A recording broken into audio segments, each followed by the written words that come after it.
Hilig ang mga Juliver fans sa Valentine's Day song cover nga gidalit sa real-life couple Asia's Limited star Julian San Jose o kapuso actor River Cruz. Ang ilang song cover nga Now and Forever I Will Be Your Man, miani na og libuan ka mga reactions ug views sa official Facebook page ni River Cruz.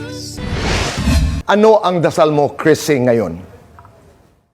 I just want to thank God. Tipik lang kini sa interview ni King of Talk Boy Abunda human gikumusta niya ang yang higalang nga si Chris Aquino sa Fast Talk with Boy Abunda. Atol sa interview, gitugaan ni Chris Aquino ang kabahin sa iyang kasamtangang sitwasyon sa iyang panglawas. Lakip sa iyang gibutyag nga naglisod na siya sa financial aron padayon ng iyang tambal. Si Chris Aquino anak karon sa Estados Unidos alang sa iyang treatment. Nahugyaw ang mga mitambong sa Super Bowl human masayran nga adunay bagong album nga ipagawa si US pop star Queen Beyonce. Sa video gipahibaw niya nga sunod buwan sa Marso niya target nga mapagawas ang bagong album.